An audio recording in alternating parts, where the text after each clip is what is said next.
Oh, there's something in my chest that I can't hide. When feelings get involved, I'm terrified.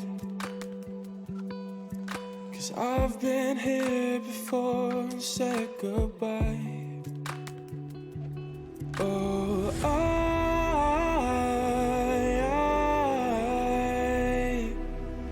are you the one when I try to look, I wish I'd find?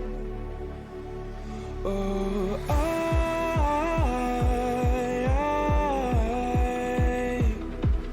how can I love when I've been hurt 100 times? For you, I'd give it one more try.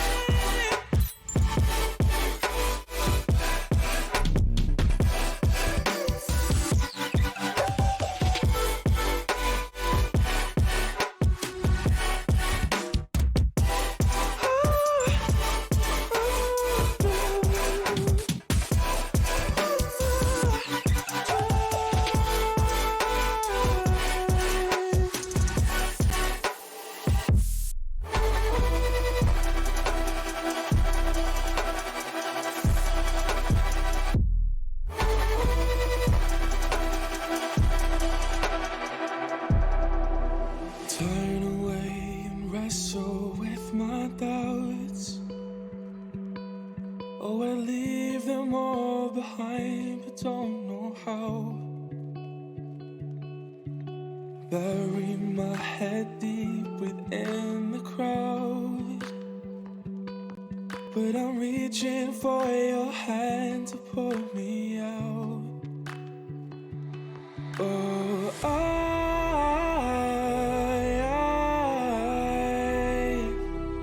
are you the one when I try to look, I wish I'd find? Oh,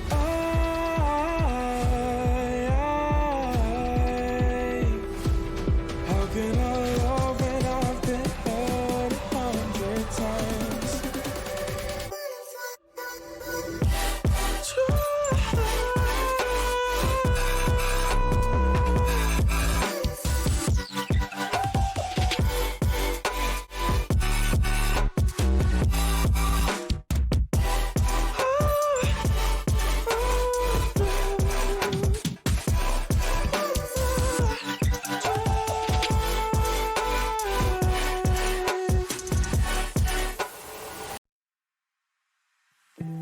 You can see straight through my life.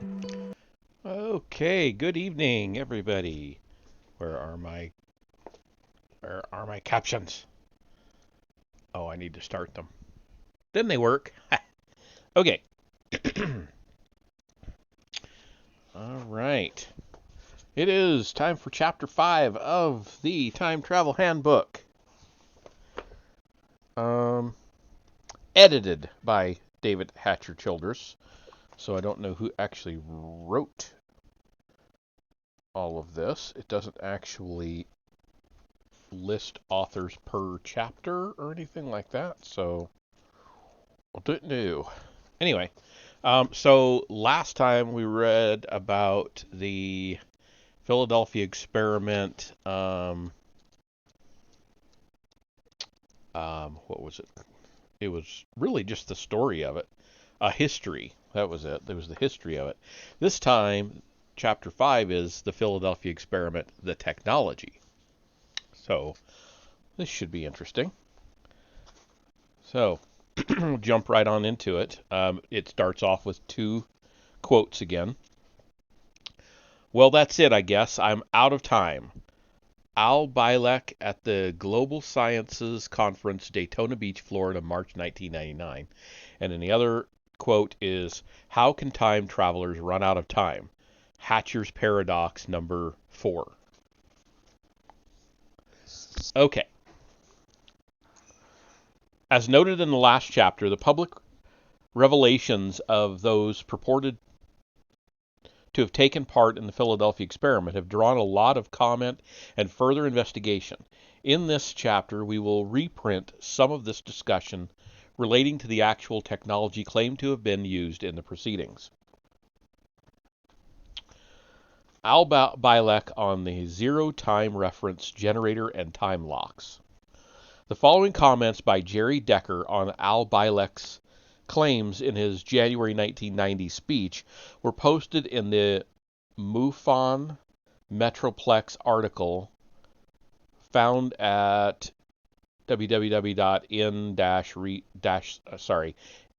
in-search-of.com, which was mentioned last time. And I forgot to go check to see if it still exists. So, quote, one of the two most outstanding things about the public lecture was the showing a slide purported to be a zero-time reference generator, which looks strangely similar to an old Army field kitchen refrigeration unit. No technical details are usually given. This device was purported to be the oscillator which drove the coils of the experiment. Mr. Bielek claims that the unit shown is used to synchronize two separate signals, one for each coil. Basically, a coil was wound on each half of the ship and driven by separate oscillators, synced with an adjustable phase angle to create a scalar-type wave. This distorted the field matrices of matter encompassed within the field for unusual effects. The other interesting comment was about a professor of mathematics at the University of Wisconsin in the 30s. His name, Henry Levinson. He specialized in time studies and developed a time-variant equation. Mr. Levinson co-authored 2 books and wrote one. None of these books are available, of course, but Bielek indicates they might be available in restricted or private libraries such as Princeton. Interesting. The time comments centered around a concept involving a time lock which was encoded at the time of creation of all matter, living or otherwise. Thus all matter created on the earth must be clocked to the earth time lock. The earth must be clocked to the solar time lock, and that to the galaxial. If your time lock became distorted by high-intensity fields, it would create a variety of problems due to the instability of the recovery process, assuming that recovery could be possible.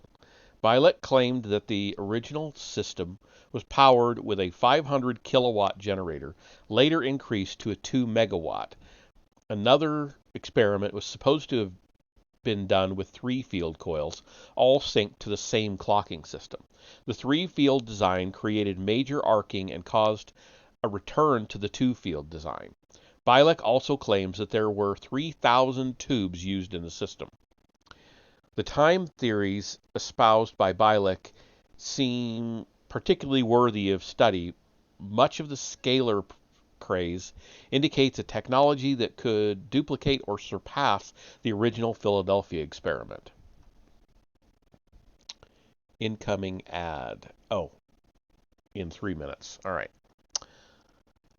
Another teleportation theory. The MUFON article continues with Jerry W. Decker adding his own theory on teleportation technology, basing it on UFO phenomena. The work of Dr. Harold S. Burr, Dr. Walter Russell, and W. J. Hooper said the MUFON article, and I guess that's M-U-F-O-N. I'm muffin. Article, quote, if the original purpose was invisibility, as stated in various articles and commentaries, then why did a ship wind up in a harbor filled with water and not in the middle of a city street or a wheat field in Kansas? Seems that something is amiss, as other accounts of the experiment state it was not carried out once but several times. Each time the ship teleported to a watery target. What are the chances that every time the ship would land in water?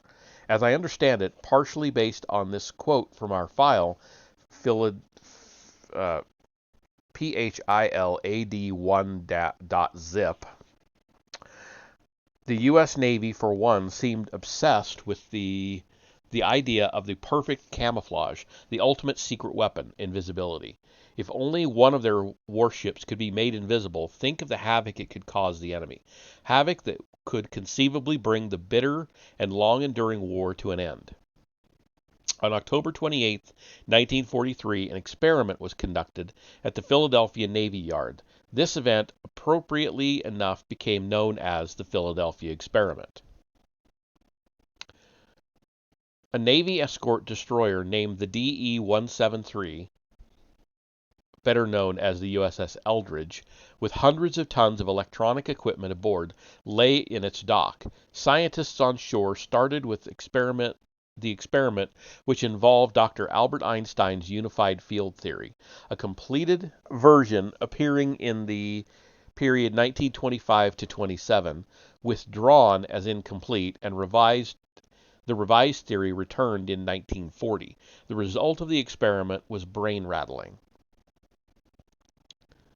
The ship faded rapidly from sight in a foggy green mist and completely vanished. Speechless amazement struck the wide-eyed scientists ashore. And I'm going to go ahead and pause because the ad is coming up in 5 more seconds. So here we go.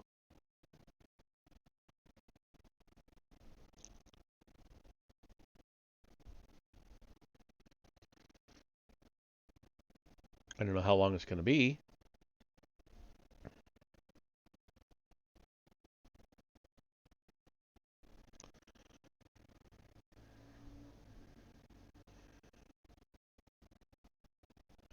Okay. It said that there was an ad starting. They actually had a pop-up saying ad starting in blah blah blah. Okay. If there is no ad, I'll keep on going.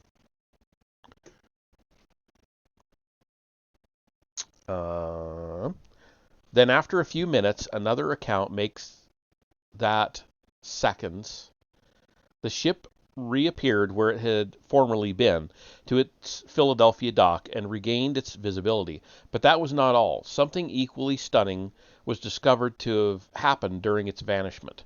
During that period of a few minutes or seconds, the ship had shown up at its other Norfolk Navy Yard dock in Virginia. So not only had it successfully become invisible, but it had also been teleported. Notice the arrows and how the ship went to its other dock, but in Virginia, not the one in Philadelphia. What arrows? I don't know. There's no picture, so I don't know what arrows they're talking about, unless it's a picture at the end of the chapter that's got arrows in it. Let me check real quick.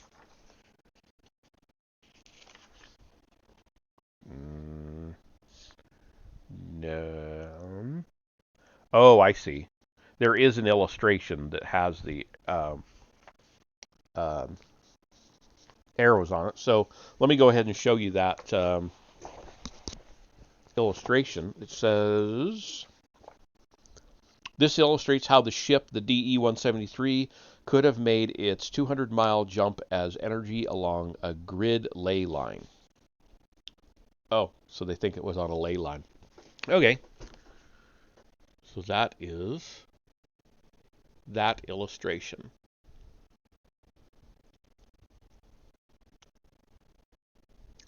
All right, so back to it.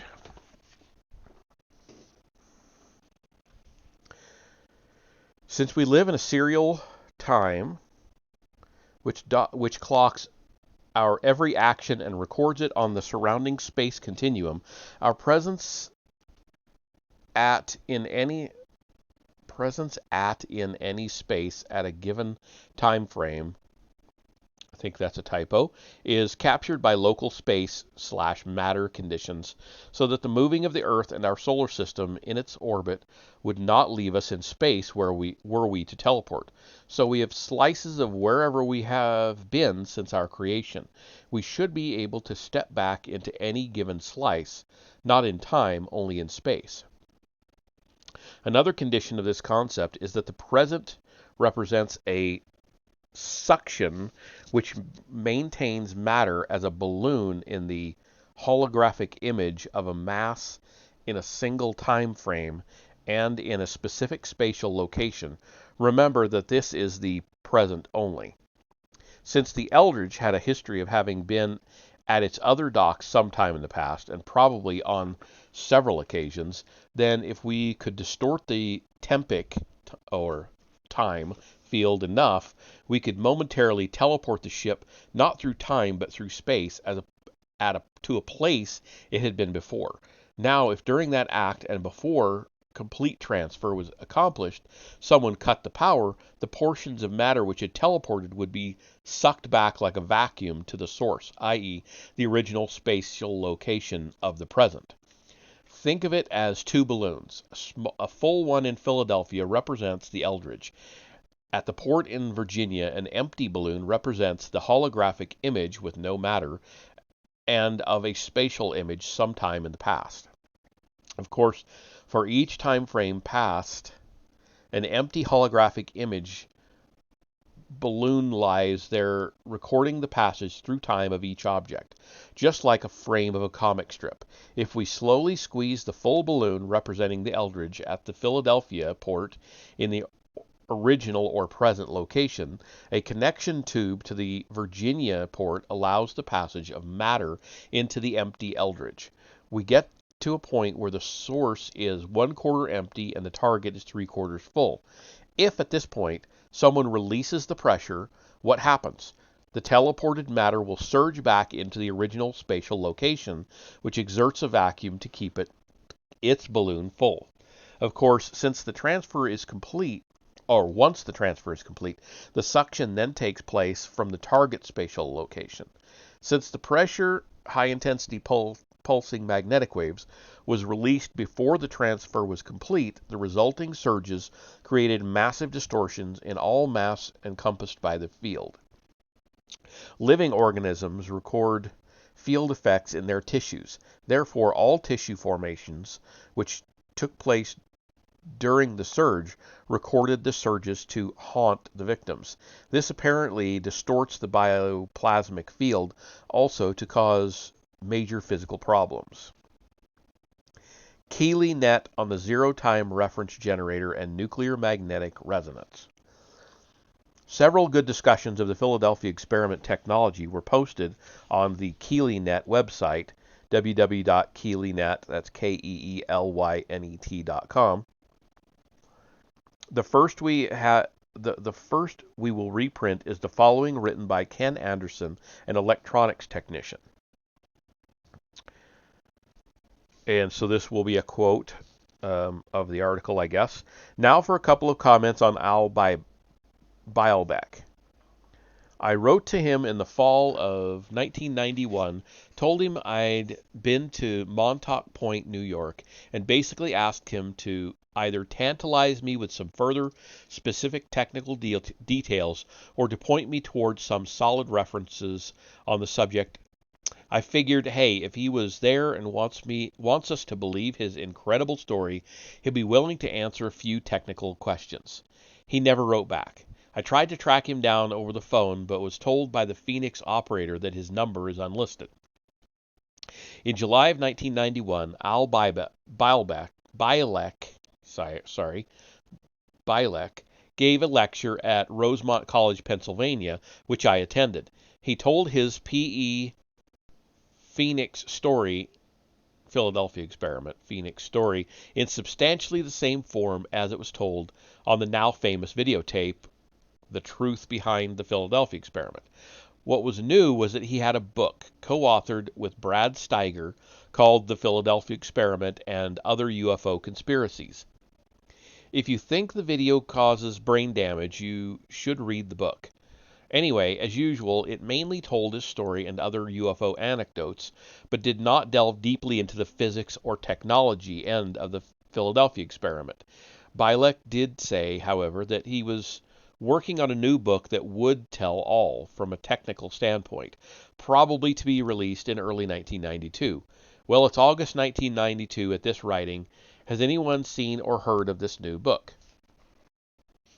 My research also unearthed some info about Bielek's zero-time reference generator, which he claims Tesla invented and was used to set the time locks in Philadelphia experiment-related experiments.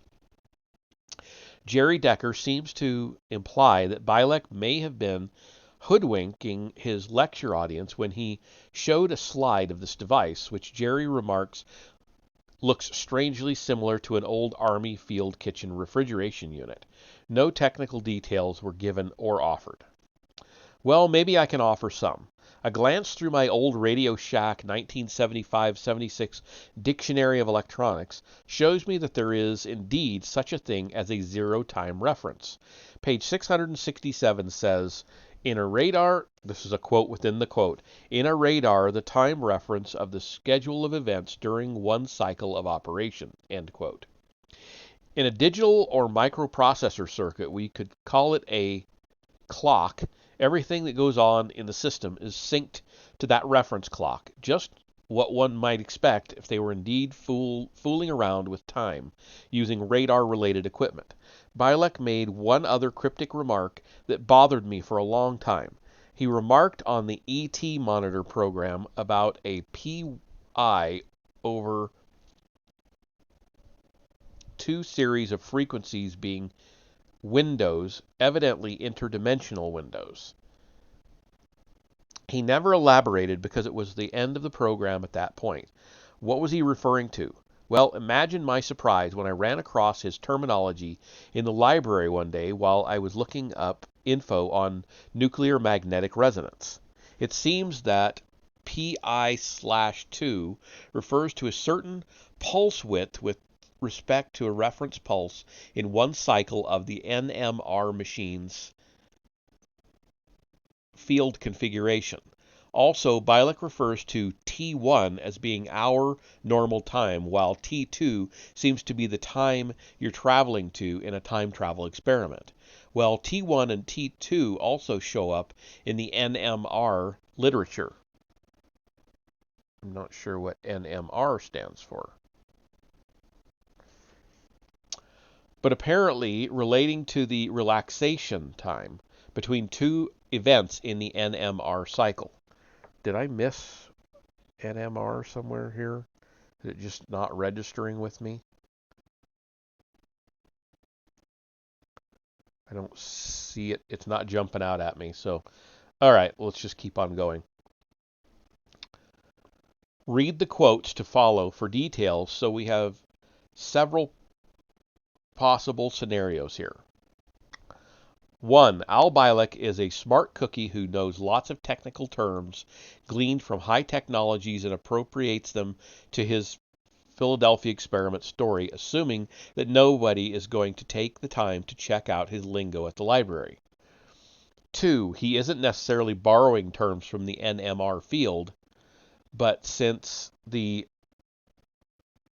NMR pulse terminology probably derives from radar technology, he is using radar terminology to make his story sound impressive. Or 3, perhaps Al is telling the truth after all. I just wish he would answer some real nitty-gritty technical questions from some qualified engineers so that the rest of us could know just how much of his story to believe, if any.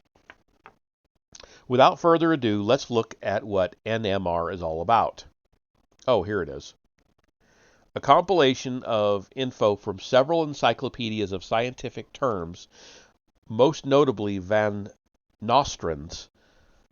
So another quote within the quote. Nuclear magnetic resonance, NMR, is the effect of a resonant, rotating, or alternating magnetic field imposed at right angles to a typically much larger static field to perturb the orientation of the nuclear moments. First applied to molecular beam studies, the term has come to refer specifically to the study of nuclear magnetism in bulk matter, with the distinct feature of detection by purely electromagnetic methods. The first such observations were made in 1946, for which F. Bloch and E. M. Purcell received the Nobel Prize in 1952. I don't know where this quote ends because there's no end quote on that paragraph, but the next paragraph starts with a opening quote. So I don't know. The essence of this methodology is that the nuclear moments, U with an I in parentheses, all both lowercase, in the specimen under observation are rotated so as to lie at some angle with respect to the applied field, capital B with a lowercase o in parentheses. Under these conditions, the moments experience a torque ui, same by BO, which causes the angular momentum, i.e. ui itself, to precess around BO in precise analogy with the motion of a gyroscope in a gravitational field. The nuclear precess at the Larmor precision frequency, that's LARMOR, Larmor precision frequency, W, so lowercase w with an uppercase L in parentheses, equals gamma, BO, where gamma is the previously defined gyromagnetic ratio. For strong fields, WL is in the radio frequency range. For example, in the field BO equals 1 T, and then in parentheses equals 10 to the fourth Gauss? I'm not sure.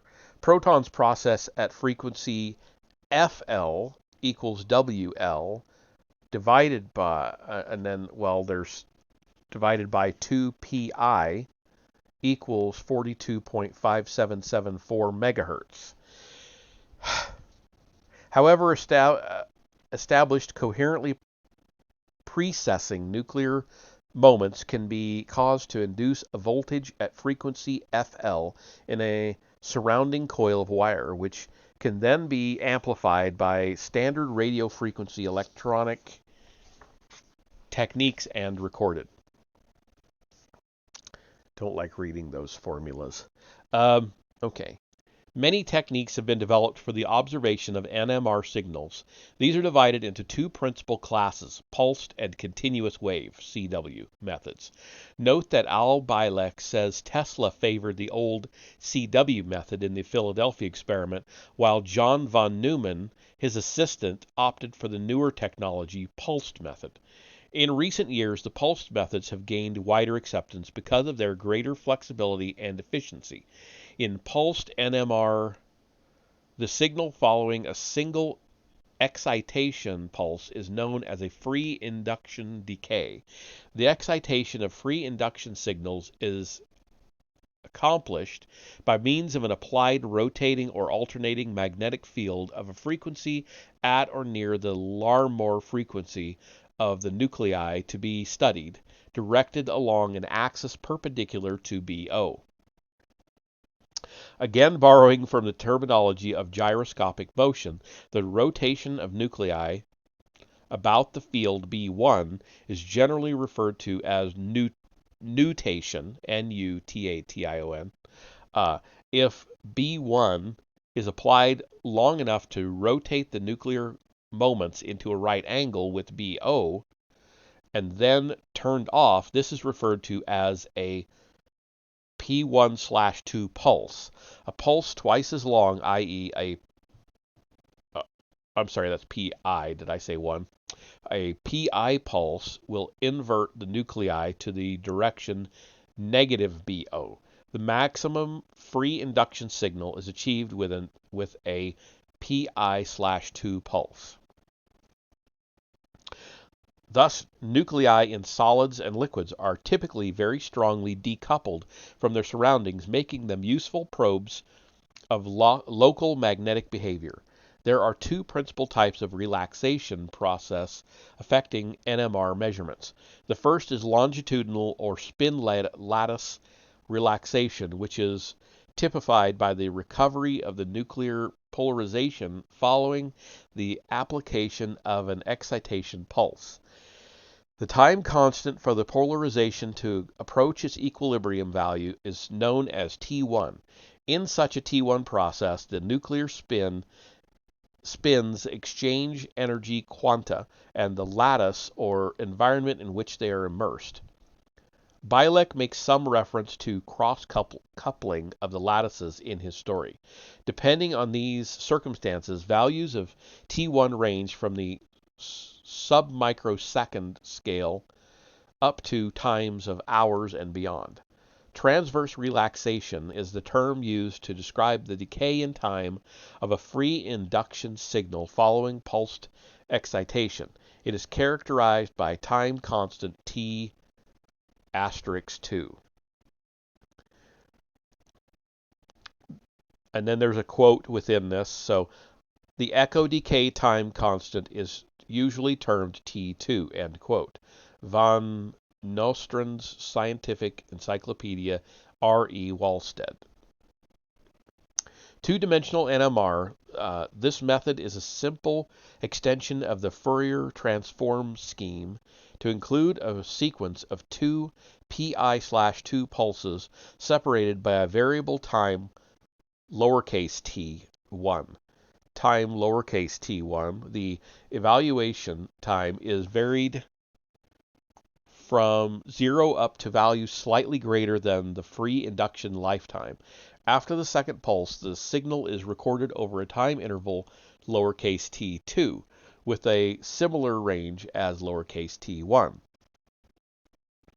The data are then Fourier transformed over both time axes, lowercase t1 and 2, to generate frequency scales lowercase f1 and lowercase f2, and a two-dimensional contour diagram of signal intensity against the frequencies lowercase f1 and lowercase f2 is plotted.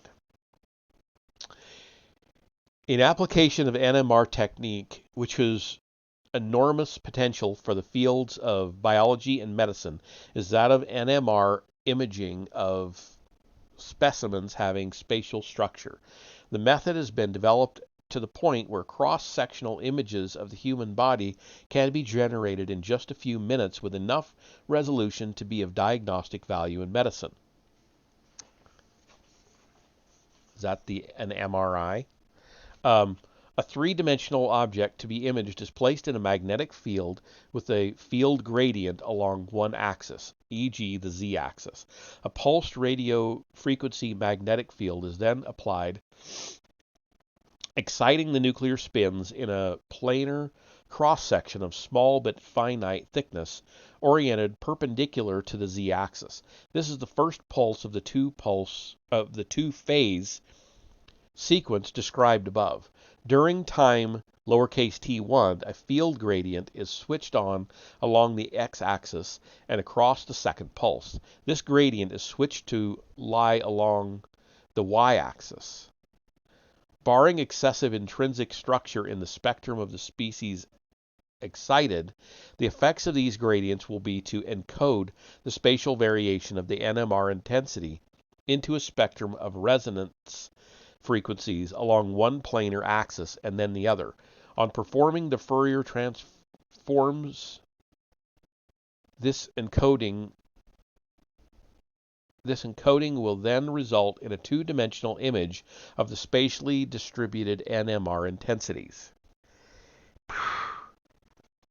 And that, I think, ends that quoted article.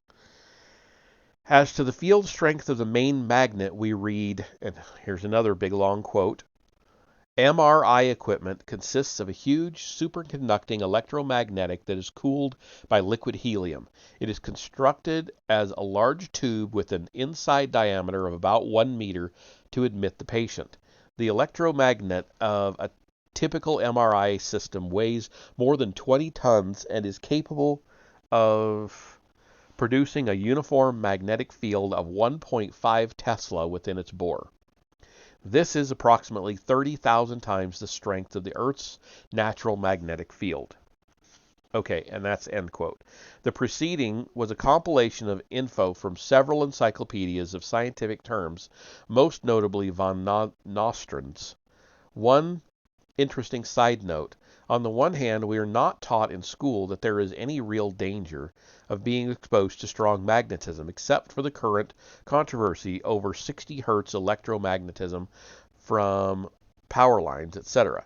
Yet elsewhere in this paper, I included the quote about official researchers frowning on magnetic research because of possible deleterious effects to humans.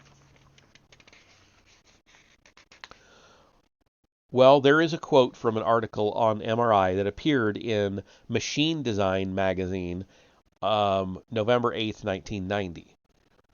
Quote, the magnet creates fringe field effects that, unless taken into account by designers, stretch far beyond the MRI machine.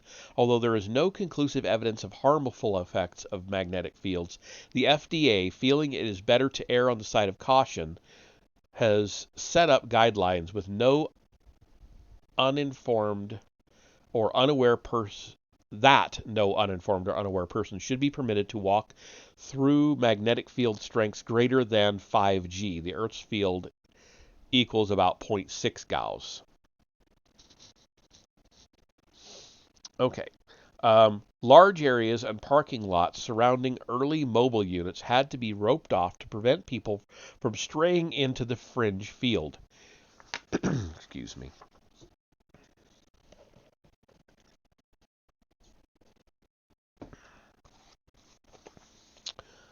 And that's a quote. Sorry, so the quote ends at field, page 7677. Just as food for thought, if you strayed too near a mobile MRI unit and soon afterward came down with some mysterious malady, do you really think you'd be able to prove that the magnetic field was the cause? Well, there you have it. What are we able to glean from the descriptions of the technology behind the alleged Philadelphia experiment? Was it a unique field / equipment configuration whose exact nature will remain hidden away in some top secret classified file in Washington? Or have the basic concepts developed in the lab over the years under the name NMR finally become popularly implemented since the late 1970s or early 80s by the medical field under the name magnetic resonance imaging? Or are the scalar theorists, such as Tom Bearden and Jerry Decker, correct when they imply that it's not the vector electromagnetic fields that produced the Philadelphia experiment effects, but the scalar component produced by deliberately opposing or canceling the E and B fields? I sincerely hope this rather long file will stimulate discussion, lots of responses, and maybe even some actual building of equipment along these lines. Last one to disappear into another dimension is a rotten egg. So I guess that entire thing was a quote from that website or that blog or whatever. Okay. The Philadelphia experiment, various notes and quotes. The following article, so we're going to read another article. Okay, that's fine. The following article by Rick Anderson was also posted on the KeelyNet website, along with their editorial note. The note, Rick Anderson is an electronics technician and experimenter based in Pennsylvania. This exhaustive essay on the Philadelphia experiment is one of the most thoughtful and far-ranging pieces on the subject we've seen in a long time. Rick can be contacted at the wrong number BBS. Blah, blah, blah, blah, blah, blah, blah, all this stuff. I'm not going to read all of that. It's talking about a BBS, so bulletin board system. So pre-internet. So there's no sense in reading it out. Yeah. Okay. This file consists of a collection of quotations taken from several sources in an effort to piece together both the theory behind the Philadelphia experiment and the method and equipment used to produce it. My interest in the Philadelphia experiment is not only in its philosophical and technological impact on our world, should it happen to be a true story. As an electronics technician, I also have a keen interest in how they did it. Here is an electronics, a physics that they sure didn't teach us in tech school or even in college. But the rumors persist, and I'm hereby challenging the writers out there who keep dropping hints here and there to do us all a favor and throw out a good, consistent, meaty bone for us to chew on. People like Al Bielek make a big splash with an "I was there" announcement. The stories and anecdotes are absolutely spellbinding. The excursions into speculative physics are sometimes so deep that the layman would not even know what question to ask, much less be able to judge the truth or validity of the answers. And then you find out that he's still remembering more details, and that his remembering was given a good shot in the arm by his watching the 1984 movie, The Philadelphia Experiment. Ahem. So, if you're like me and this thing sounds just plausible enough that you can't put it out of your mind, you begin to read and read everything you can get your hands on regarding the subject. Then you begin to read everything you can on indirectly related peripheral subjects, noting any possible connections to your main area of study. After a while, you get a good feel for the similarities as well as the dissenting points of view as set forth by the various authors, and you wonder why everybody else seems to be informed about the how and the why in great detail but you. I even traveled out to Montauk Point, Long Island, to explore the abandoned radar base which Bielek connects with both the Philadelphia Experiment and the Project Phoenix. I plan to upload a file on that to KeelyNet soon. You see, an electronics tech, and much more an engineer as Bielek is, knows damn well that there is a world of difference between DC and AC fields, between pulsed and rotating fields, between ELF and HF, ELF and HF, or microwave or radar frequencies, between vector and scalar and standing wave versions of each. An electronics person knows that without a detailed, comprehensive theory behind the bench set up, he is not going to know how to set up voltages and currents, power levels, frequencies, waveforms, pulse widths, or duty cycles. If there's a chance a circuit won't work, Murphy's Law dictates that it won't more often than not. Every electronics person reading this file knows that what I'm talking about. In the KeelyNet file, Bielek 1.asc, Jerry Decker remarks that, quote, the literature of the Philadelphia Experiment is replete with descriptions of the technology, end quote. Jerry offers a description, quote, basically a coil was wound on each half of the ship and driven by separate oscillators, synced with an adjusting phase angle to create a scalar type wave. This distorted the field matrices of matter encompassed within the field for unusual effects, end quote. Okay then, let's build one. What, no one has yet?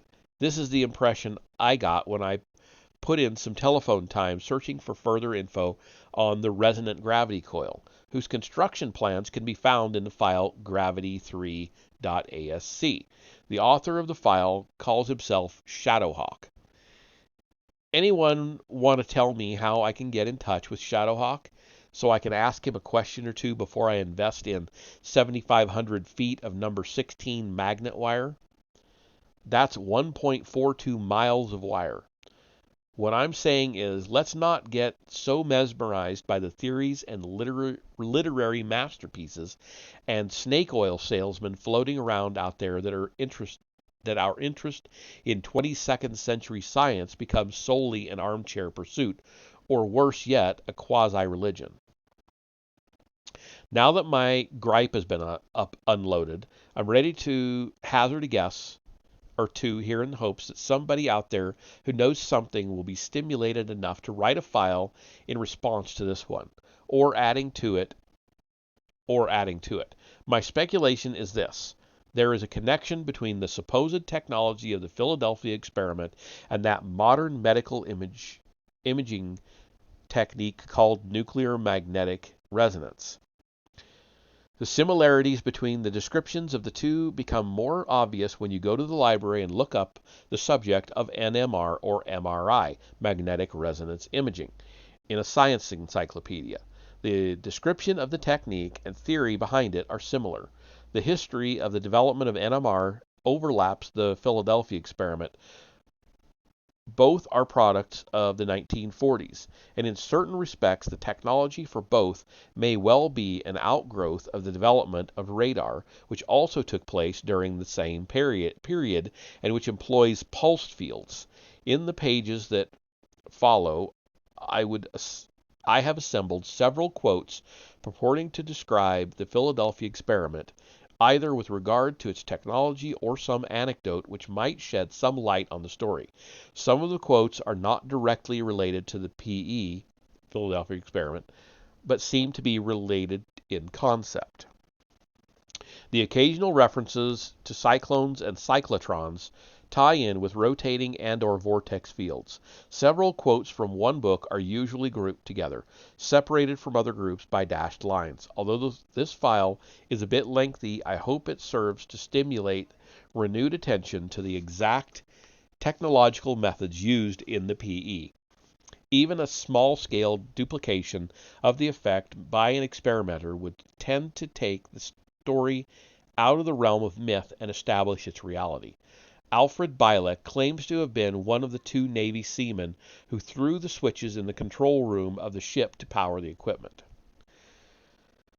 Time Travel Handbook Editor's Note. We have rearranged a few of the following quotes included in Anderson's article and inserted subtitles in italics regarding the sources of the quotes for easier reference by the readers of this book. We have deleted quotes of the Allende letters as they appear earlier in this book. All other editorial notes or segues in the following section are Anderson's or those of the authors quoted. Okay, so getting on to the quoted parts in this article. Quote from Al Bielek. Al Bielek gave the following description of the equipment to radio host Robert Barry in 1991. Quote, there were 4 RF transmitters and they were phased to produce a rotating field. They were pulsed at a 10% duty cycle. The magnetic component of the field was generated by 4 large coils set on the deck of the ship, and they were run by 2 large generators down in the hold of the ship. 75 kVAh, they were also pulsed. The entire system was under a very special control, a very peculiar type of control that produced a rotating field effect, which produced the interaction which caused the time field to shift, end quote. Frequency of pulsations unknown. Quote, there are 5 dimensions to our reality, our 3D time and T2, which vector was being rotated in these experiments to give time/space shifts, end quote. Quote, all of the effects related to this are related to the PI over 2 series of frequencies, which are all windows, end quote. Quote, I'm going to keep saying it. Quote, although those men have a deck above deck were made insane, if not fried, by the fields. Out of this came an electromagnetic cancer cure that the Navy has sat on for 40 years and refuses to release to the world because that would be tantamount to admitting that the Philadelphia experiment did happen, end quote. Al Bielek telephoning in to host Robert D. Barry on the television program E.T. Monitor, June 1991. WGCB Channel 49, Red Lion, Pennsylvania. Quotes from Without a Trace by Charles Berlitz. Quote, according to Jessup, the purpose of the Philadelphia experiment was to test out the effect of a strong magnetic field on a manned surface craft. This was to be accomplished by means of magnetic generators, degaussers. Both pulsating and non-pulsating generators were operated, end quote. Valentine, as quoted by Berlitz in Without a Trace, page 194. Quote, Jessup was worried about the experiments and told Valentine that the Navy had requested him to be a consultant on yet another experiment, but that he had refused. He was convinced that the Navy, in seeking to create a magnetic cloud for camouflage purposes in October 1943, had uncovered a potential that could temporarily, and if strong enough, perhaps permanently, rearrange the molecular structure of people and materials so that they would pass into another dimension with further implications of predictable and as yet uncontrolled teleportation. End quote. Without a trace, page 201. Quote, I do not believe Dr. Jessup considered this an inadvertent discovery. For many years, so I have been told, experiments involving high-intensity magnetism have been officially discouraged, just as the ion motors, known for as far back at least as 1918, have been denied public disclosure and their inventors somehow silenced. I am therefore convinced that top-ranking physicists must have some knowledge and understandable dread of phenomena that might be expected to emerge from the generation of a high-intensity magnetic field, especially a pulsating or vortexual one. End quote. Question, quote, in the case of the alleged Philadelphia experiment, is there a fairly simple scientific explanation as to what took place? End quote. Answer, quote, to my knowledge, there is no explanation in terms of the familiar or orthodox. Many scientists now share the opinion that basic atomic structure is essentially electric in nature rather than materially particulate. A vastly complicated interplay of energies is involved. Such a broad concept lends both flexibility to the universe, great flexibility to the universe. If multiple phases of matter within such a cosmos did not exist, it would be most surprising. And I think that's supposed to be the end of the quote, but there's no end quote on it. The next one is another quote. The transition from one phase to another would be equivalent to the passage from one plane of existence to another, a sort of interdimensional metamorphosis. In other words, there would be worlds within worlds. Magnetism has long been suspect as an involvement agent in such potentially drastic changes. To begin with, it happens to be the only inanimate phenomena for which we have been unable to conceive a mechanistic analog. We can visualize electrons traveling along a conductor and thus explain electric current, or we can envisage energy waves of different frequencies in the ether and thus explain the heat-light radio spectrum. But a magnetic field defies a mechanical interpretation. There is something almost mystical about it. Furthermore, whenever we encounter incredible to us materialization and dematerialization, as in UFO phenomena, they seem to be accompanied by severe magnetic disturbances. It is therefore reasonable to suppose that a purposeful genesis of unusual magnetic conditions could effect a change of phase in matter, both physical and vital. If so, it would also distort the time element, which is by no means an independent entity, but part and parcel of a particular matter-energy-time dimension, such as the one we live in.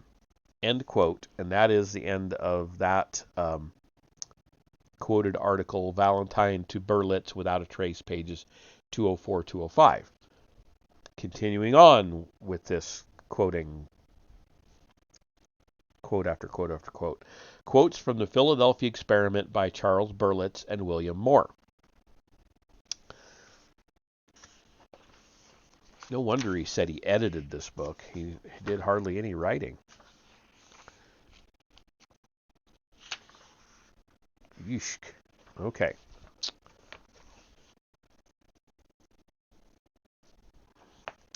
Quote, my own special interest in the Philadelphia experiment was connected with the possibility that a shift in the molecular composition of matter induced by intensified and resonant magnetism would cause an object to vanish. One possible explanation of some of the disappearances within the Bermuda Triangle. End quote.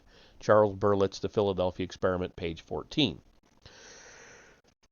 Quote, the experiment, M.K. Jessup said to Dr. J. Manson Valentine, had been accomplished by using naval-type magnetic generators known as degaussers, which were pulsed at resonant frequencies so as to create a tremendous magnetic field on and around a docked vessel, end quote. The Philadelphia Experiment, page 130. The experiment is very interesting but awfully dangerous. It is too hard on the people involved. This use of magnetic resonance is tantamount to temporary obliteration in our dimension, but it tends to get out of control. Actually, it is equivalent to transference of matter into another level or dimension and could represent a dimensional breakthrough if it were possible to control it. End quote. Jessup to Valentine, The Philadelphia Experiment, page 131. Quote, in practice, it concerns electric and magnetic fields as follows. An electric field created in a coil induces a magnetic field at right angles to the first. Each of these fields represents one plane of space. But since there are 3 planes of space, there must be a third field, perhaps a gravitational one. By hooking up electromagnetic generators so as to produce a magnetic pulse, it might be possible to produce this third field through the principle of resonance. End quote. Valentine, The Philadelphia Experiment, page 132.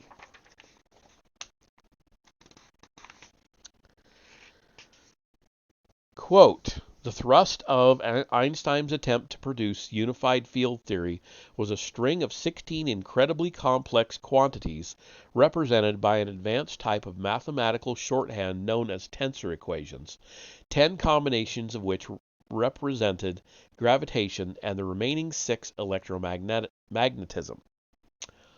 One thing that does emerge interestingly is the concept that a pure gravitational field can exist without an electromagnetic field, but a pure electromagnetic field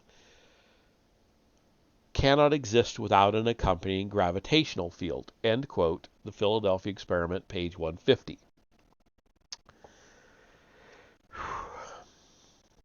I think I heard they did some testing, quote, I think I heard they did some testing about both along the river, the Delaware, and off the coast, especially with regard to the effects of a strong magnetic force field on radar detection apparatus. I can't tell you much else about it or about what the results were because I don't know. My guess, and I emphasize guess, would be that every kind of receiving equipment possible was put aboard the other vessels and along the shoreline to check on what would happen on the other side when both radio and low and high frequency radar were projected through the field. Undoubtedly, observations would have also been made as to any effects that field might have had on light in the visual range. In any event, I do know that there was a great deal of work being done on total absorption as well as refraction, and this would certainly seem to tie in with such an experiment as this. End quote. Comments by anonymous military scientist, The Philadelphia Experiment, pages 169 and 170.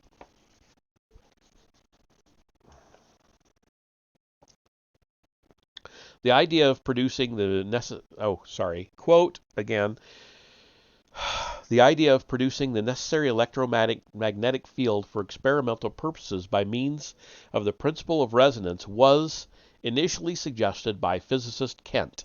I recall some computations about this in relation to a model experiment, i.e. an experiment conducted using scale models rather than real ships, which was in view at the time. It also seems likely to me that foiling radar was discussed at some later point in relation to this project. The initial idea seems to have been aimed at using strong electromagnetic fields to detect incoming projectiles, especially torpedoes, away from a ship by means of creating an intense electromagnetic field around the ship. This was later extended to include a study of the idea of producing optical invisibility by means of a similar field in the air rather than in the water. We had on one part of a sheet a radiation wave equation, and on the left side were a series of half-finished scratches.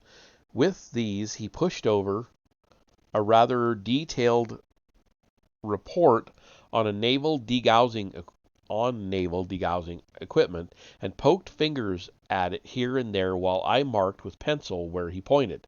Then Albrecht said, could I see what would be needed to get a bending of light by, I think 10%, and would I try to complete this enough to make a small table or two concerning it. I think that the conversation at this point had turned to the principles of resonance and how the intense fields which would be required for such an experiment might be achieved using this principle. Somehow I managed to finish a couple of small tables and a few sentences of explanation and brought all back as a memo. We went into Albrecht, who looked at it all over and said, you did all this regarding intensities of the field at different distances from the ship's beam, but you don't seem to pick up anything fore and aft. All I had was the points of greatest curvature right off the ship's beam opposite this equipment. What Albrecht wanted to do was to find out enough to verify the strength of the field and the practical probability of bending light sufficiently to get the desired mirage effect. God knows they had no idea what the final results would be. If they had, it would have ended there, but of course they didn't. Sorry. I think the prime movers at this point were the NDRC and someone like Ladenburg or von Neumann, who came up with ideas and had no hesitance in talking about them before doing any computations at all.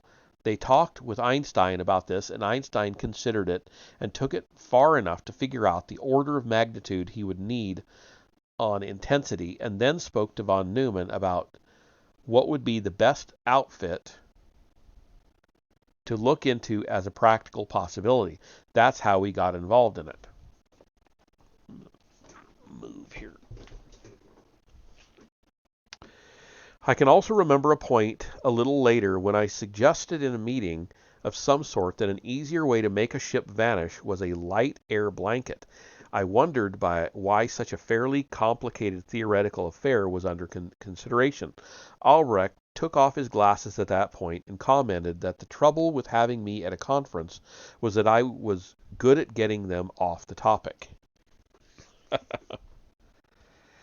I do remember being at least one other conference where this matter was a topic on the agenda. During this one, we were trying to bring out some of the more obvious to us side effects that would be created by such an experiment. Among these would be a boiling of the water, ionization of the surrounding air, and even a Z-manizing of the atoms. I've never seen that term. Zeemanizing. All of which would tend to create extremely unsettled conditions. No one at this point had ever considered the possibility of interdimensional effects or mass displacement. Scientists generally thought of such things as belonging more to science fiction than to science in the 1940s. In any event, at some point during all this, I received a strong put down from Albrecht, who broke in with something to the effect that, why don't you just leave these experimental people alone so they can go ahead with their project? That's what we have them for.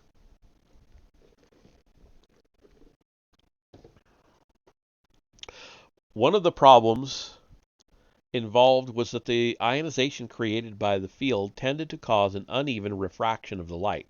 The original concepts that were brought down to us before the conference were laid out very nicely and neatly, but both Albrecht and Gleason and I warned that, according to our calculations, the result would not be a steady mirage effect, but rather a moving back and forth displacement caused by certain inherent tendencies of the AC field, which would tend to create a confused area rather than a complete absence of color.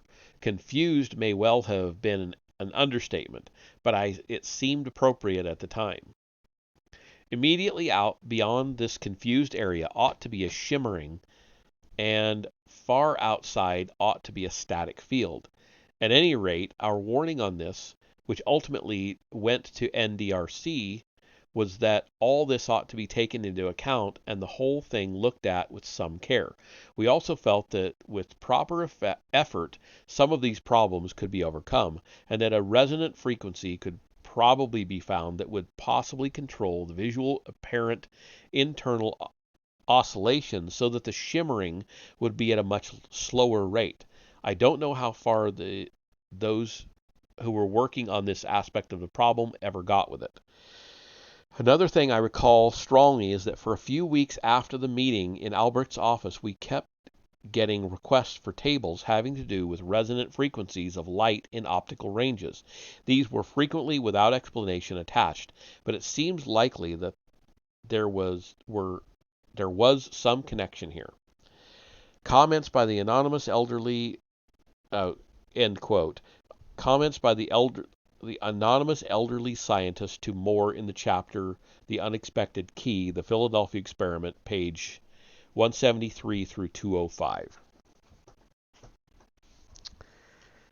Okay. Jesus.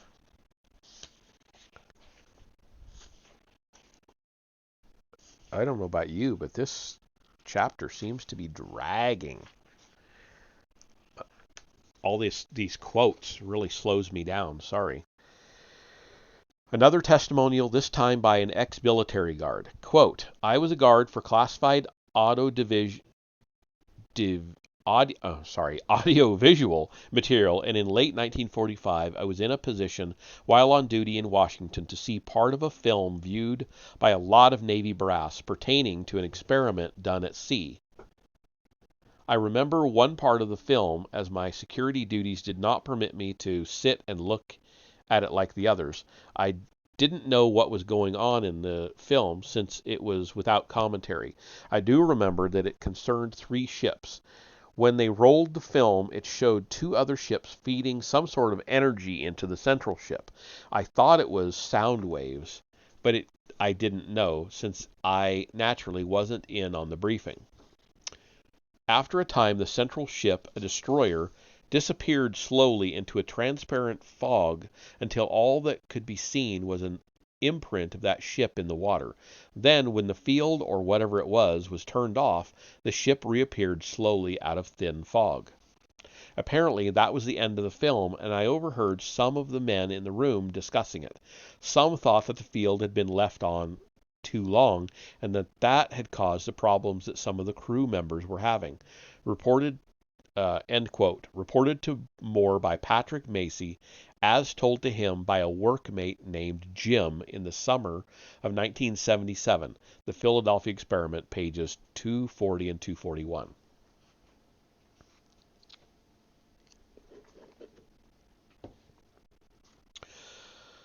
Quote, the names of several scientists have come up in connection with the revival of such a project. 2 government-employed scientists named Charlesworth and Carroll were reportedly responsible for installing the auxiliary equipment on the DE-173 and participated in the experiment, noting the neuronal damage due to the diathermic effect because of the magnetic oscillation of the magnetic field. End quote. The Philadelphia Experiment, page 241. Quote, Victor Silverman, now living in Pennsylvania and still mindful of wartime security regulations and afraid of possible consequences, got in touch with the authors, Berlitz and Moore, through a third party when he first heard about the publication of a book about the DE-173. He speaks from personal experience. Quote, I was on that ship at the time of the experiment, end quote.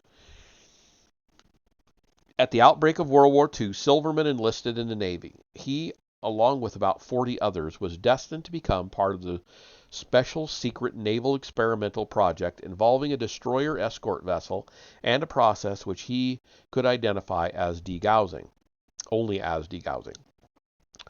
On board the vessel, Silverman noted that there was enough radar equipment on the ship to fill a battleship, including an extra mast, which was rigged out like a Christmas tree, and what appeared to be antenna-like structures. At one point during the preparation for the experiment, Silverman remembers seeing a civilian on board and said to a shipmate, "That guy could use a haircut." To his amazement, he later discovered that the man had been Albert Einstein.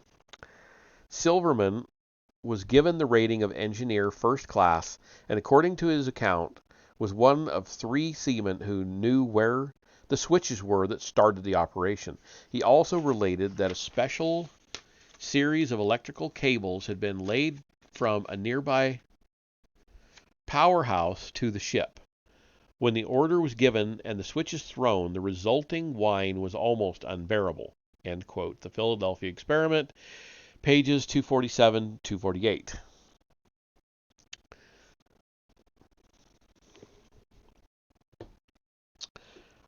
Quote, this informant, who emphatically declined to be named, confided to Berlitz that he had seen highly classified documents in the Navy files in Washington, D.C., which indicated that at least some phases of the experiment are still in progress. In addition, scientific units in private universities, some possibly funded by the government, are reported to be pursuing research in magnetic teleportation with the attendant invisibility as part of the experiment. Some recent reports place such experimentation as having taken place at Stanford University Research Facility in Menlo Park, Palo Alto, California, and at MIT in Boston. However, in the words of one informant, M. Ackers, a psychologist in San Jose, California, such magnetic experiments are frowned upon because they have detrimental effects on the researchers conducting the experiments. End quote. The Philadelphia Experiment, 255, page 255. Okay, so that ends the quotes from that article. Quotes from Anti-Gravity in the Unified Field, edited by David Hatcher Childress, the editor of this book as well. I do have that book in case anybody's interested in having me read it. John Walker, writing about Einstein's unified field concept in the book Anti-Gravity in the Unified Field, says, quote, the U.S. Navy experimented with variations of the unifying vector on a large scale during World War II, in which they succeeded at least in part to make a ship invisible to radar. Radar is composed of ultra-high frequency waves, and here enters the problem. In order to make something invisible to ultra-high waves, you must take it beyond that, and now you are playing with an idea where time, space, and conventional geometry go right out the window, literally. The only other way is to create interference vectors between yourself and the outside, a kind of shell, as it were. The Navy, Einstein, and a few others working together tried it the first way. They subjected the whole ship and crew inside a huge man-made field effect, then pumped its plane rotational velocity and raised the overall potential to beyond what might be considered the normal physics stability threshold. Then came the book, followed by the movie, The Philadelphia Experiment. Yes, somebody out there is trying to tell us something, or make it so absurd that it falls into the experiment category. I'm sorry, the entertainment category. I don't know where I got experiment. In the large field effects try that again. In the large field effect experiment, generators were set up to produce a rotating magnetic field around the vessel, while extra masts were set up to accommodate the vertical gravity axis of the field. They had the equipment and some math to back up what was supposed to happen. However, it's difficult to prepare human minds to get used to the idea of transposing matter from one locale to another. The reported freezing of several of the crewmen is what we should expect when inside a hyperfield, wherein all would become coherent or moving in the same direction.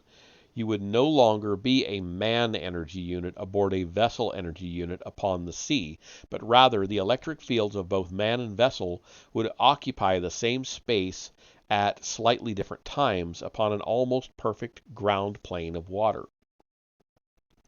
There is also some evidence to support the alleged fact that in one of the experiments, when ship and crew reappeared, some of the crew had merged bodily within the steel of the ship, just like we find when a tornado has passed.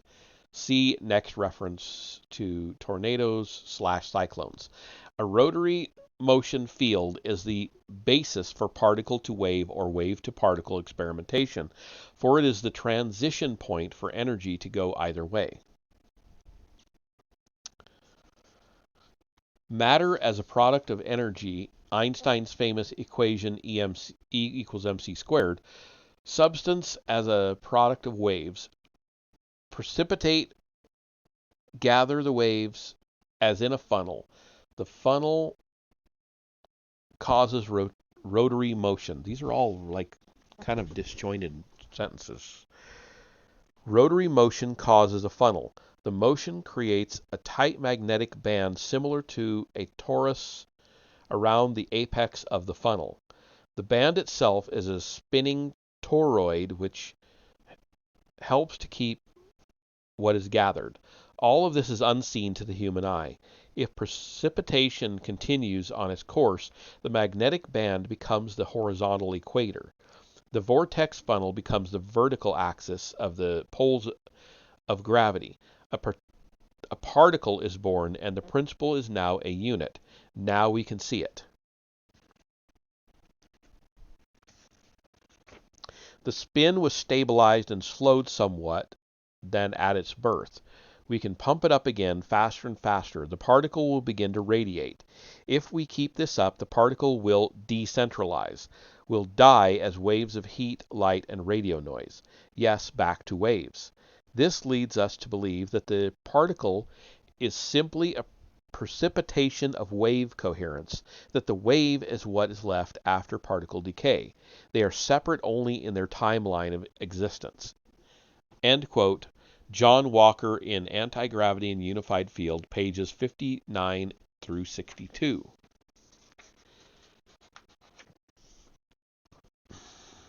Okay, 6 pages to go. And then a few pictures. Quote, there is a book entitled Reality Revealed, The Theory of Multidimensional Reality, published in 1978, Vector and Associates. The authors, Douglas Vogt and Gary Sultan, refer to a crosstalk effect where time and space information from one locale are transmitted via standing waves of a sort to another locale where the overlap then unfreezes into so-called normal time and space. Standing waves, they observe, can act as a high-potential transmitter requiring very low power to initiate the action. The tornado passes and we are left with straw embedded in unshattered glass. A 2x4 piece of pine penetrating 5/8-inch steel, a 15-inch tire circling the base of a tree whose branches exceed 15 feet, and metal pipe under the earth is left twisted in the wake of such funnels. Clearly something other than physical force as we know it manifests itself when conditions are met. I quote from Reality Revealed, so a quote within the quote. We contend that the tornado and the hurricane are examples of a cyclotron in reverse. Here the reverse would be a high velocity motion, creating a high frequency radio wave signal. At certain times of the year when the right temperatures exist, a giant capacitor is created. The Earth is one plate and the upper atmosphere is the other plate. The Earth's magnetic field envelops these electrostatic plates. We theorize that when the Earth is tilted at just the right angle, high-energy charged particles are actually able to enter the Earth's magnetic field from space. Because the Earth's tilt angle is in reference to the direction of the high-velocity particle, the particle is siphoned down to the tornado belts or hurricane areas. Here the right atmospheric conditions exist to form the electrostatic plates. The high-energy particle charges the plates of the capacitor and a damped, oscillating radio wave is created. high voltage standing waves are also created. The damped oscillating wave, along with the Earth's magnetic field, produces cyclotronic action at the atmosphere. In other words, a nature-made cyclotron is created.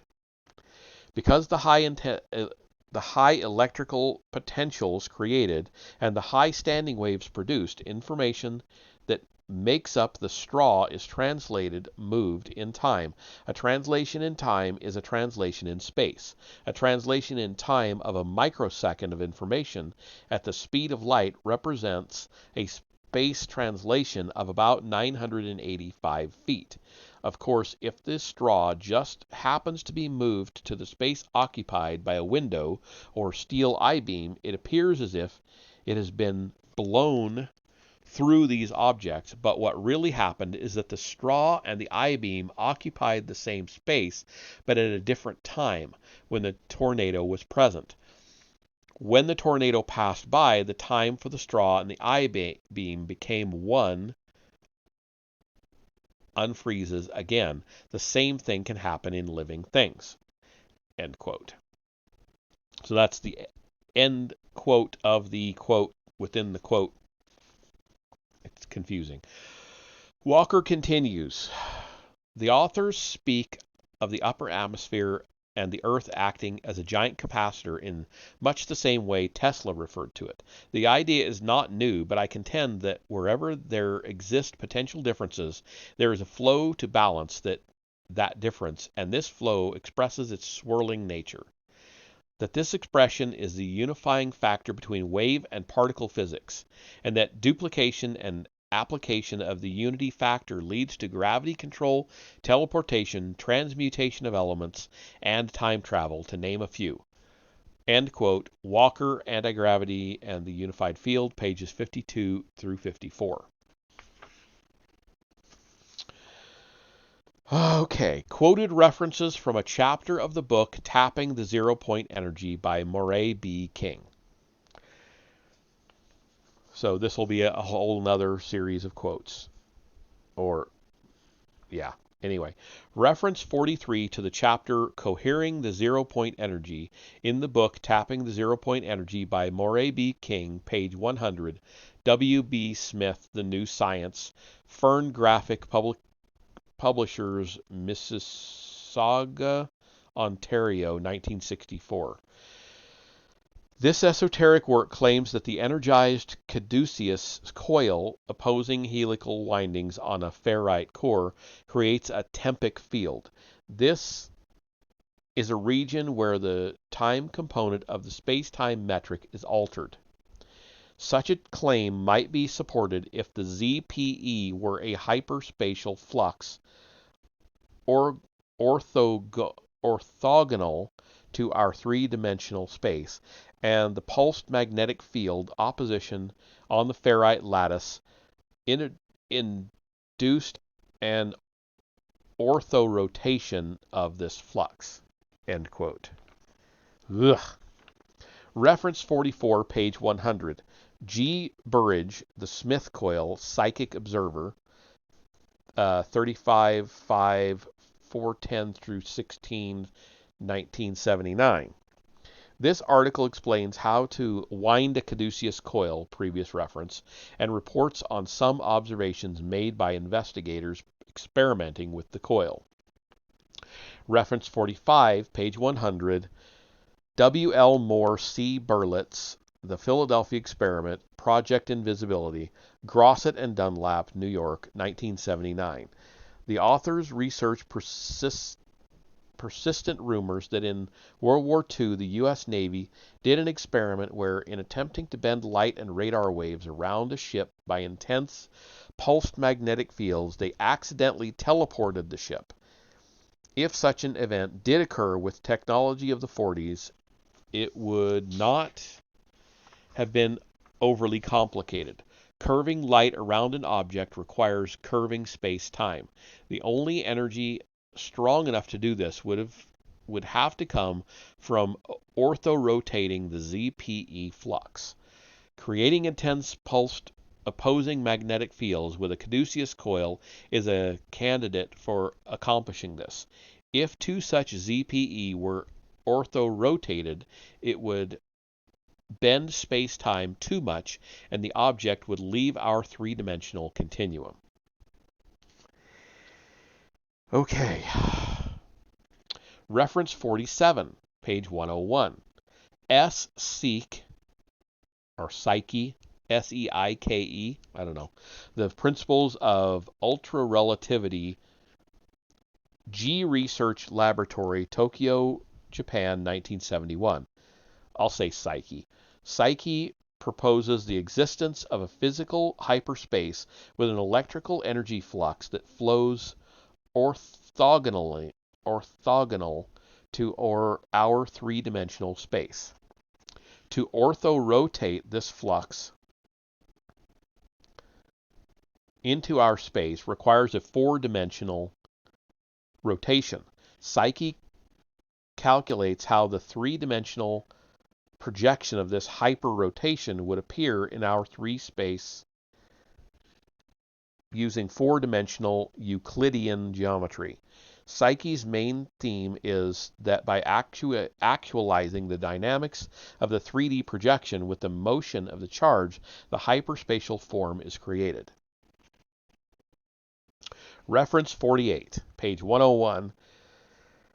C.W. Cho, Tetrahedral Physics, 449 Izumi, Komai City, Tokyo, Japan, 1971.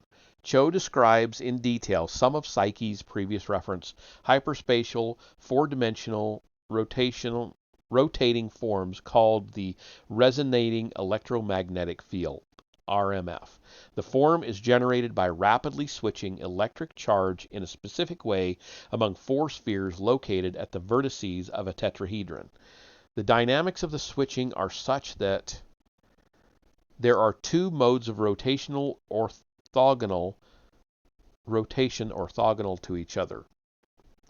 A rotational mode and a precessional, oscillating inside-out mode. The projected hyperspatial structure is described as a dynamical Klein bottle. It is predicted that experimentally switching the charges in a described manner will cause the apparatus to exhibit gravitational and inertial anomalies. Okay, couple more pages, three more.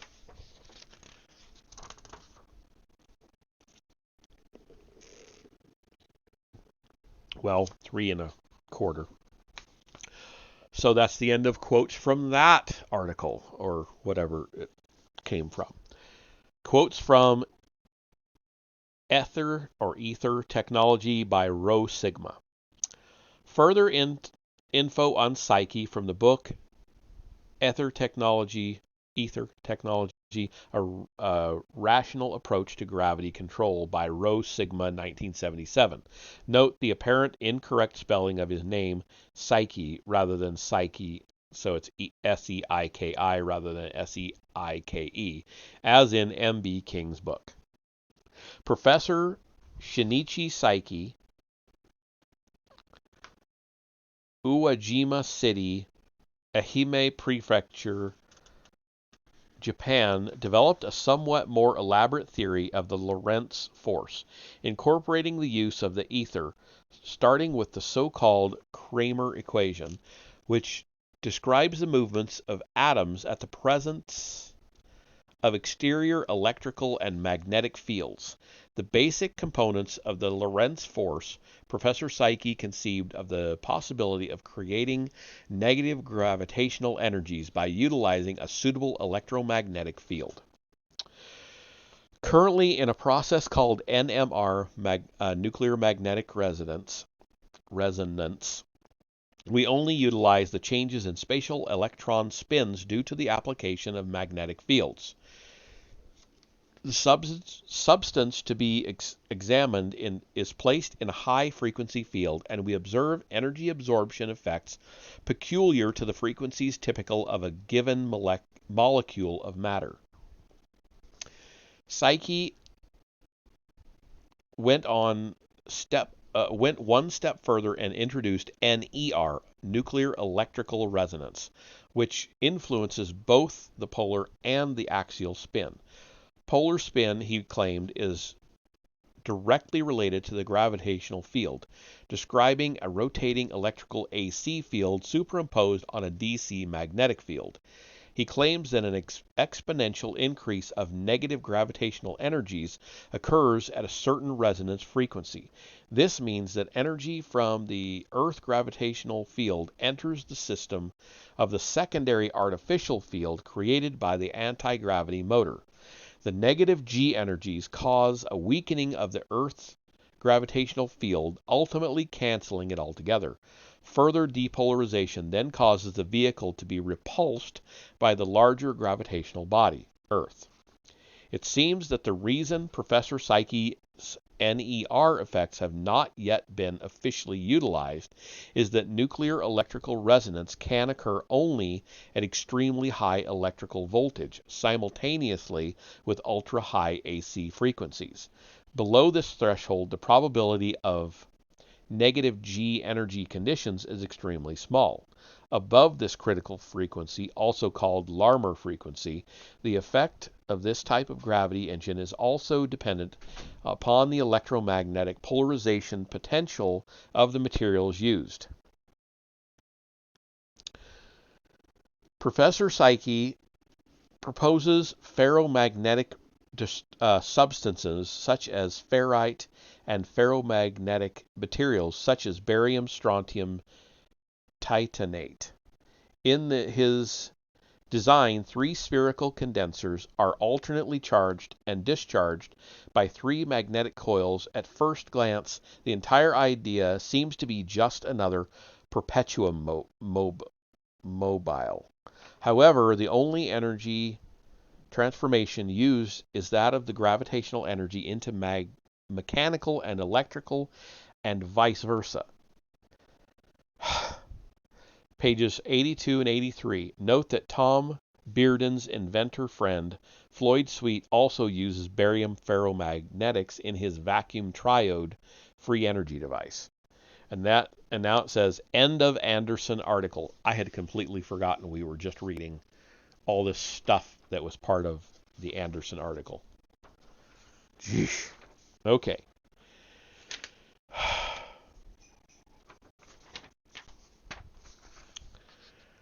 An alternate explanation of the Philadelphia experiment. So the last 3 pages here.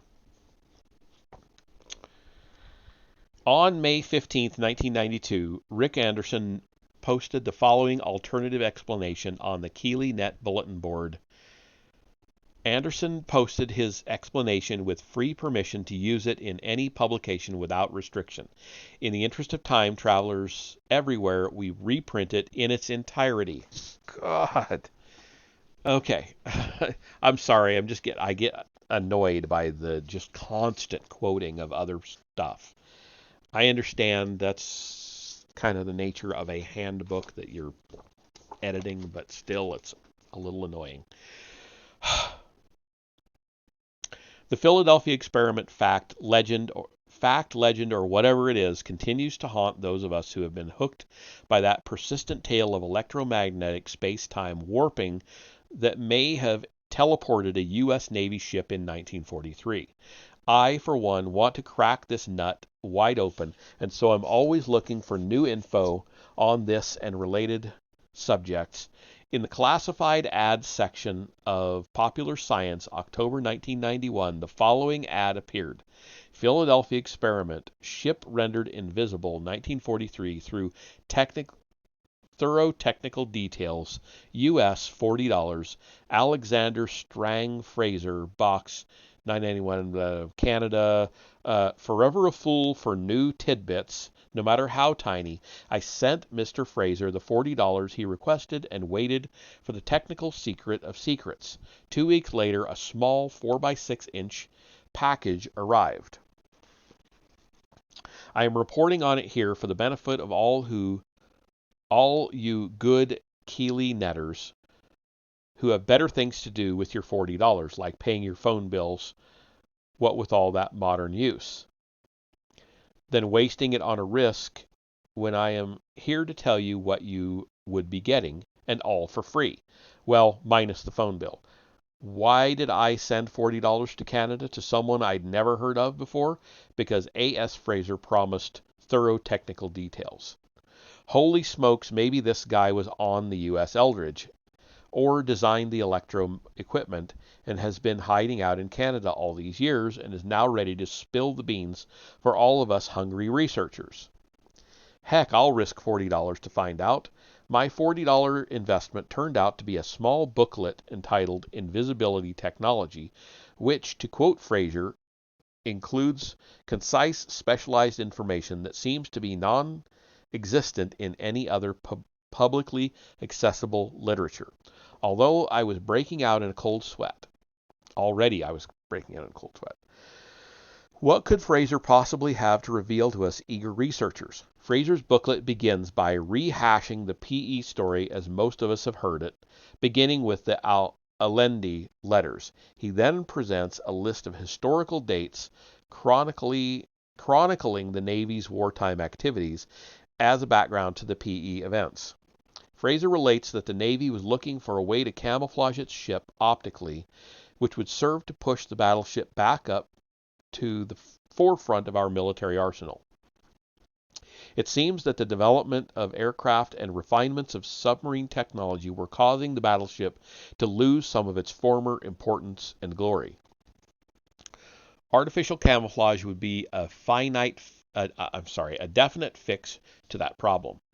Alexander S. Fraser's main thesis is that the field created around the USS Eldridge, or whatever ship was used, was not electromagnetic in nature, contrary to what most of us have assumed. It was a thermal field. He asserts that any warping of space-time, a la Einstein, would have exhibited enormous gravitational anomalies, which are absent from the usual PE accounts. Fraser interprets Einstein's theory to anticipate such gravitational shock waves if space-time had actually been warped by massive electromagnetic fields.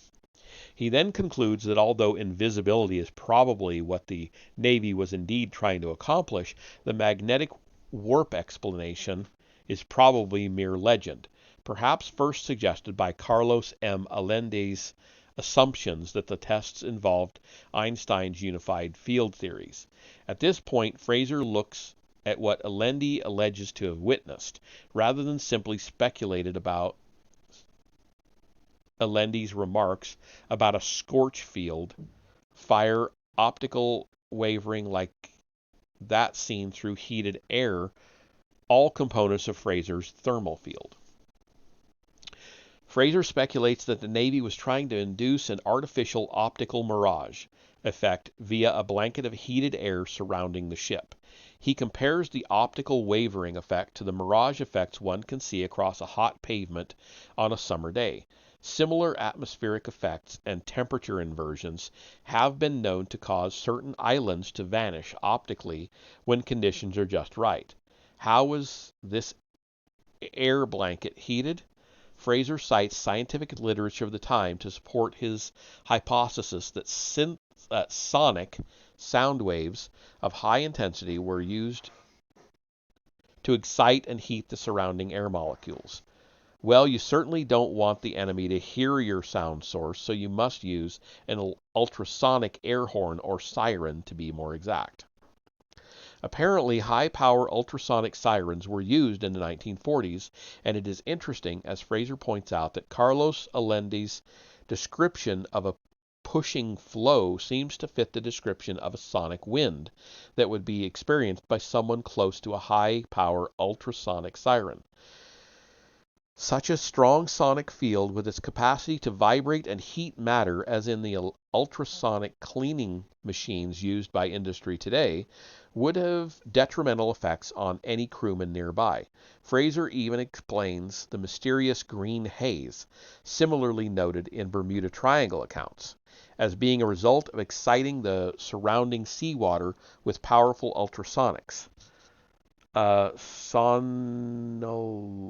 Sonoluminescence and related phenomena. But what about the reported teleportation of the Eldridge from Philadelphia to its other port at Norfolk, Virginia?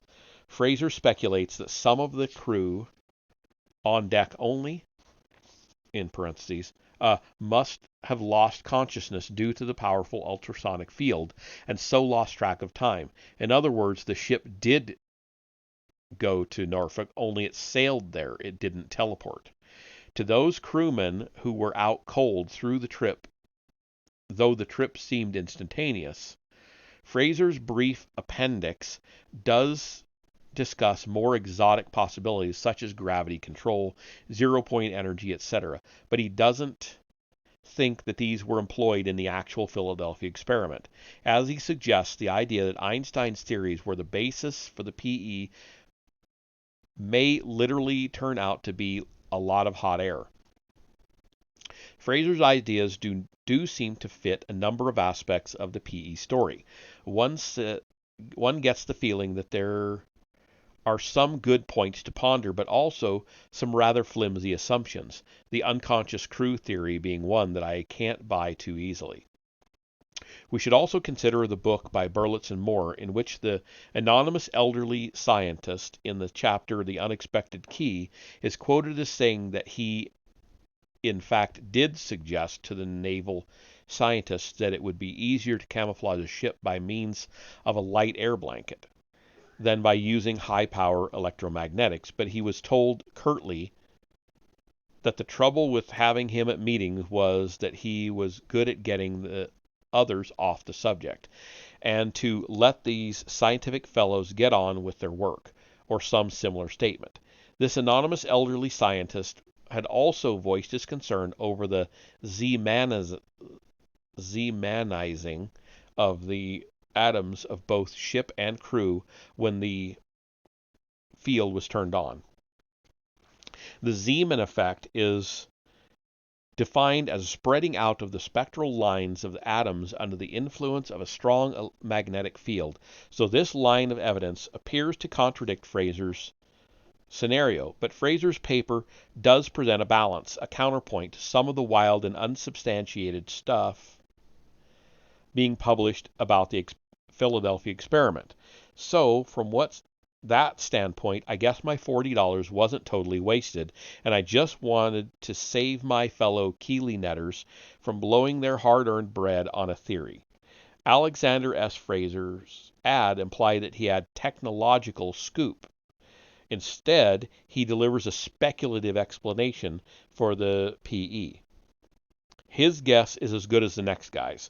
Mr. Fraser is $40 richer, I am $40 wiser, and you can contact me for copies of his report for free if you'd like to see his material firsthand.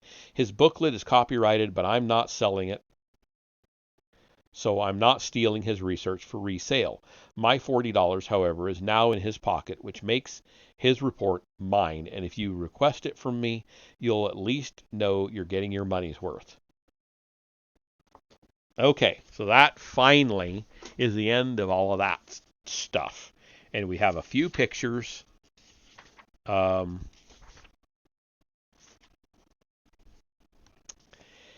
I've already showed you, but I'll show it to you again. So the first one is the whole ship and crew would have traversed space as a local electromagnetic tensor field wave dynamic. That's this one. The top one here.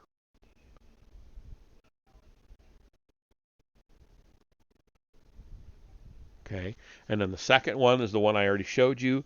This illustrates how the ship, the DE-173, could have made its 200-mile jump as energy along a grid or ley line. So that's that one we've already seen with the arrows. The next one says, when William Moore contacted the National Archives about Project Rainbow, they reported that no records existed of such a project or code name. However, when Moore obtained the Inter-Service Code Word Index for 1941, it did indeed contain the code word Rainbow, indicating that there may well have been an actual Project Rainbow, as Carl Allen and Al Bielek have claimed. So here's, I guess, the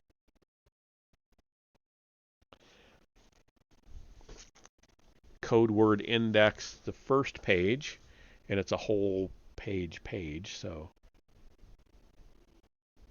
come on, focus. There we go. Move in so you can read that.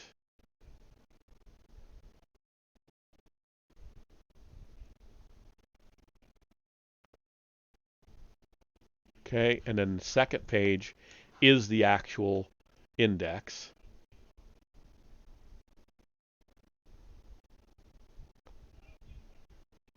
You can't really see that, can you? There we go. That's better.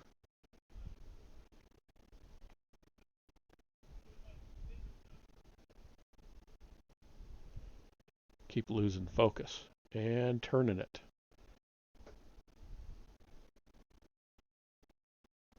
Come on. Here we go. Camera's not liking to focus tonight. Is there a rainbow on there? I guess there is. In this last column, unless my eyes are deceiving me, it's right at the top of that section I'm on. Isn't that rainbow? Anyway. What is this? I am not going to try to read that. It looks like an article from the Pantograph, Bloomington Normal, Illinois.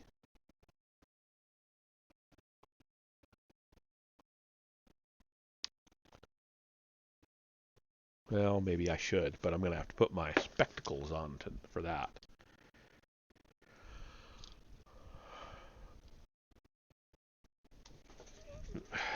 Okay, so like I said, it's an article. In fact, it's sideways in here. And then there's another page here. All right. Navy has lots of tricks to make carriers disappear. Washington, D.C. U.S. Navy aircraft carriers, despite their incredible size, are becoming adept at a form of magic. Utilizing weather, speed, advanced logistical planning, and high-tech tomfoolery, several carriers in recent months have managed to vanish from antagonists' eyes into the vastness of the oceans, reappearing only at the moment of attack. Last April, dogged by airplanes rented by American television networks and by Soviet intelligence vessels, the carriers Coral Sea and America dropped from sight off the coast of Sicily. Less than 24 hours later, their planes bombed targets in Libya. And just over a month ago, a much lengthier case of a missing carrier occurred during an exercise named RIMPAC, RIMPAC 86. The USS Ranger, although the target of an intense search that included satellite reconnaissance, escaped detection for 2 weeks while sailing across the Pacific. The performance was considered all the more remarkable by an Australian admiral who monitored the exercise because the carrier's planes were flying sorties throughout the period, staging mock attacks against surface ships, submarines, and land targets. Rear Admiral I. W. Knox of the Royal Australian Navy disclosed recently the Orange forces in RIMPAC could not locate the Ranger from the time it departed Southern California exercise areas until it steamed into Pearl Harbor some 14 days later. Reports of such exploits delight Navy brass, who must answer critics who think carriers are sitting ducks in an age of nuclear-powered submarines and cruise missiles. Modern-day carriers have yet to be tested in combat against Soviet weaponry, but they are practicing hard at what the Navy calls maneuver strategy. If the enemy can't find you, you have surprise, and with surprise you can win.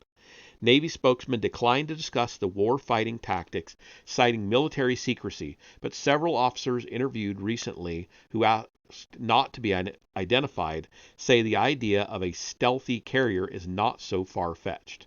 Consider, the Coral Sea and America accomplished their feats through a variety of tricks, but the most important were masking and MCON, The details of masking are classified, but essentially it involves making another ship, a destroyer, for example, look and sound like a carrier, and a carrier look like something else. This is dated Thursday, August 21st, 1986, by the way. And continuing on, it's the same article, continuing on. The process normally begins when a carrier is under radar surveillance but beyond visual sight. The decoy ship maintains the carrier's previous course while the carrier speeds away. We can make the Soviets believe another ship is the carrier, says one official. The radar image broadcasting pilot talk and radio sounds of flight operations. The lighting at night. It looks like a duck and sounds like a duck, so it must be a duck. So they follow the duck and make a mistake. The carrier, meantime, can employ lighting at night that makes it look like a tanker. Also employed by the Coral Sea and America, and the key to the Rangers Disappearing Act was MCON, which is the equivalent of a submarine rigging for silence or a convoy traveling under blackout conditions. MCON is a Navy acronym for emission control. Emission, in this case, refers to the electronic signals that are radiated by such equipment as radars, sonar, and radio. When a carrier goes to MCON, it literally shuts down much of its electronic gear to avoid detection. Navy officials say a carrier can operate for long periods in MCON because we go mute but not deaf or blind. The procedure works by utilizing E-2C Hawkeye radar planes flying at some distance from the carrier. Everything the Hawkeye sees is relayed electronically to the carrier and its escorts, providing a picture of aerial activity as well as surface forces.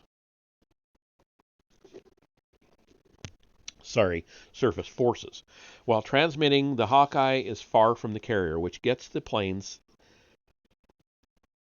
sign is passively without any transmission of its own.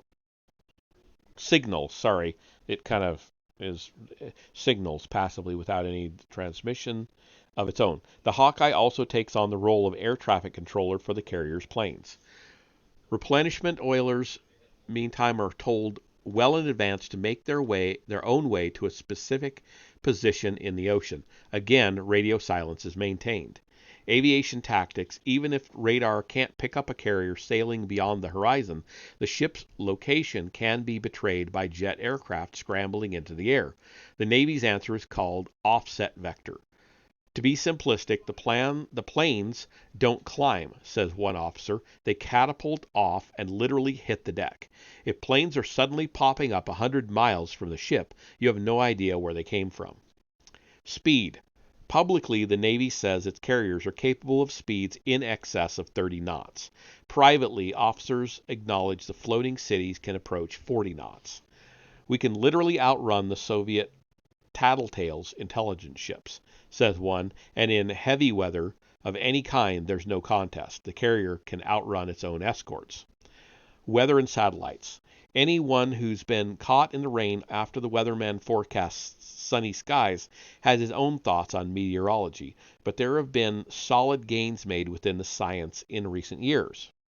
Although really heavy weather can hurt flight operations, these guys know how to follow weather patterns and use rainstorms and, above all, cloud cover, says one official. The carriers can receive weather data via satellite passively without portraying their position. And we know the orbital parameters of Soviet reconnaissance satellites as well as our own. Adds another. If there's a recon bird coming by and you can duck into some weather, you duck into the weather. Or if you know there's a blind spot in coverage, you sail there. Once you succeed in slipping away, summarizes one officer, the odds shift in your favor. Most people don't have any conception of how big the oceans are. You can be lonely if you want. And that's the end of that article that he, like I said, on those 2 pages, from the Pantograph, Bloomington Normal, Illinois, Thursday, August 21st, 1986. Titled, Navy Has Lots of Tricks to Make Carriers Disappear. That is that for this chapter. Another one heavy with the formulas and stuff. That is what it is. Hey, Super Nambro, how's it going? Just finishing up another heavy physics and formulas chapter. Oh, wow. The next chapter is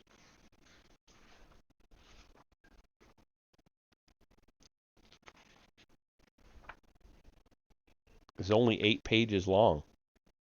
7 pages long.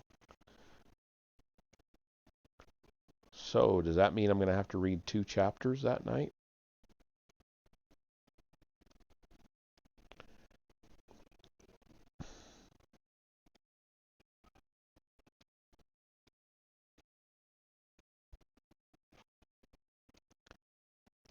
Oof.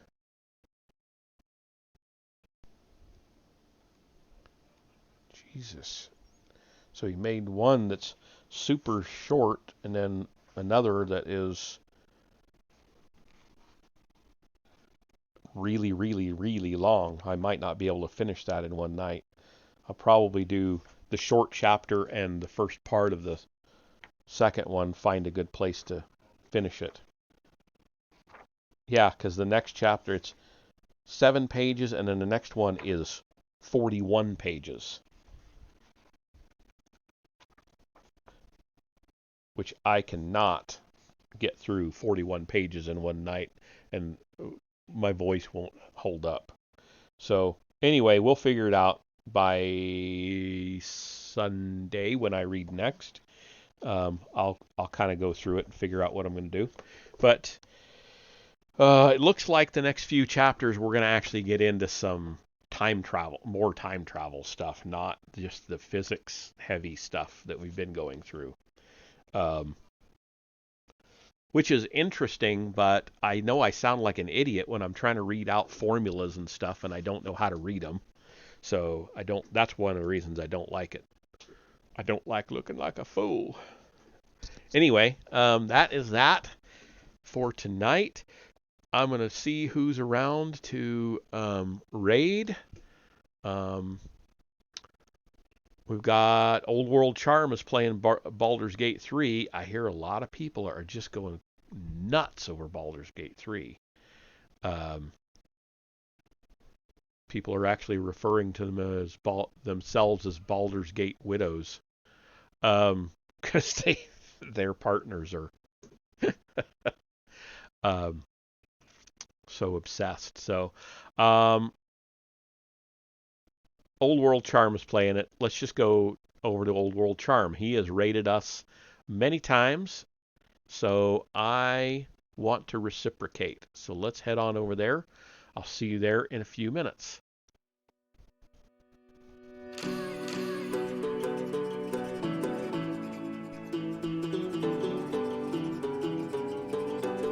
My heart is bleed. I know the pieces. One is broken, one is bleed. Because I have seen them apart. I have known about the body. I didn't have anything to say. Follow your heart. Don't take. If you leave it behind, someone will bring. I left you my heart. What did you do? You used to abuse. You left me soft. Was my love? Was it Where'd you get that trident? I don't know. You have no answers.